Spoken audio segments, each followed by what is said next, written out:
माणसाने. तर चला आपण या पुस्तकातील पुढील भागास सुरुवात करूया. जर स्वप्न नसतील तर आमूलाग्र किंवा क्रांतिकारक विचार निर्माणच होणार नाहीत, आणि जर विचारच नसतील तर मग कुठलेही कार्य आपल्याकडून होणार नाही. म्हणून शिक्षक आणि पालकांनी विद्यार्थ्यांना स्वप्न पाहायची परवानगी द्यावी. स्वप्नांच्या माध्यमातून माणूस यशस्वी तिथपर्यंत पोहोचतो. मग या मार्गावर कितीही संकट आली किंवा विलंब झाले तरी. आणखी एक मुलानं विचारलं, जगात पहिला शास्त्रज्ञ कोण असतो? तर मला माहीत होतं की विज्ञानाची वृद्धी फक्त प्रश्नांमधूनच होते.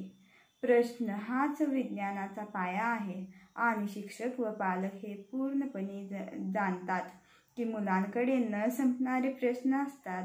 म्हणून मी झटकन म्हणालो, बालक हा पहिला शास्त्रज्ञ असतो. माझ्या या वाक्यावर मुलांनी टाळ्यांचा गजर केला. माझी विचार करण्याची वेगळी पद्धत मुलांना आवडून गेली. शिक्षक आणि पालकांना देखील माझ्या उत्तराने समाधान वाटले. त्यांच्या चेहऱ्यावर स्मित होतं. आसामच्या भेटीमध्ये मी तेजपूरला गेलो. तेजपूर विद्यापीठात दीक्षांत समारंभ त्या दिवशी होता.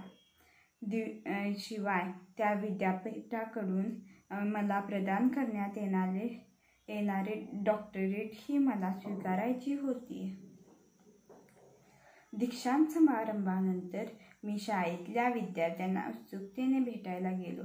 तरुण मुलांचं ते एक मोठं संमेलनच होतं. दुर्दम्य आकांक्षा हा माझ्या भाषणाचा विषय होता. माझं भाषण संपतंय तोच मुलांनी माझ्या सहीसाठी मला गराडा घातला. सह्यांचा कार्यक्रम संपल्यानंतर एक अत्यंत वेगळाच प्रश्न मला विचारण्यात आला.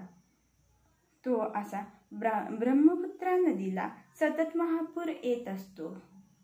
मग हे पाणी राजस्थान किंवा तमिळनाडूकडे का वळवण्यात येत नाही? कारण तिथे पाण्याची दुर्भिक्ष आहे.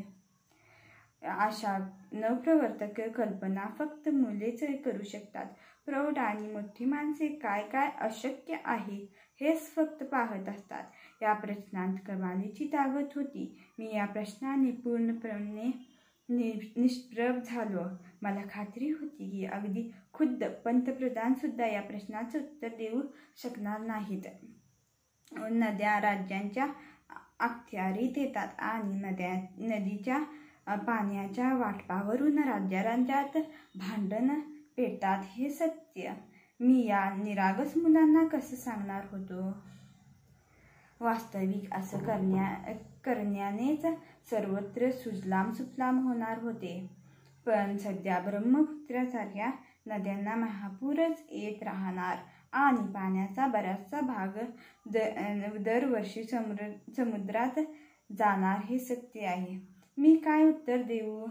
मी म्हणालो, इंडिया व्हिजन 2020 या दस्तऐवजामध्ये मुलांना आवाहन केलं गेले की तरुण मुलांनी देशामधल्या सगळ्या नद्या एकमेकांना जोडण्याची मोहीम सुरू करावी.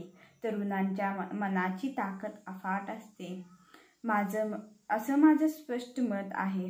देशातील जनतेचे भले करण्यासाठी ते नोकरशाहीच्या नकार भिंती भेदू शकतात आणि केंद्रीभूत झालेले नियम ते बदलू शकतात. इतकंच नव्हे तर केंद्र आणि राज्य यांच्यामध्ये समन्वय निर्माण करू शकतात, आणि खात्रीने तसे ते करतीलच. आणखी एक मुलानं मला असाच एक प्रश्न विचारला, ज्याच्या उत्तराच्या वेळीही मी निस्तब्ध झालो, अडखळलो. मला उत्तर देता येईना.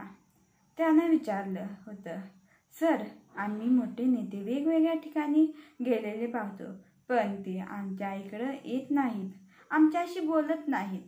आपले पंतप्रधान नेहमी चेन्नई, लखनौ इथे गेलेले आम्हाला दिसतात, पण ते इकडे येत नाहीत. आम्हाला ते हवे आहेत. आम्हाला त्यांच्याशी बोलायचं आहे. मोठमोठ्या नेत्यांबरोबर संवाद साधण्याची त्या मुलांची उत्कट इच्छा पाहून मला खूप आश्चर्य वाटलं. मी त्यांची समजूत काढताना म्हटलं मी दिल्लीला गेलो की नेत्यांना भेटेन आणि तुमचं प्रश्न त्यांना सांगेन. तुमचं स्वप्न निश्चित प्रत्यक्षात येईल. Thank you so much everyone. जर तुम्हाला असेच व्हिडिओ पाहायचे असेल तर माझ्या चॅनलला शेअर करा, कारण माझ्या ह्या प्रयत्नामुळे जर एखाद्याच्या जीवनात सकारात्मक बदल आला किंवा त्याच्या ज्ञानात भर पडली तर मला खूप खुशी होईल. थँक्यू.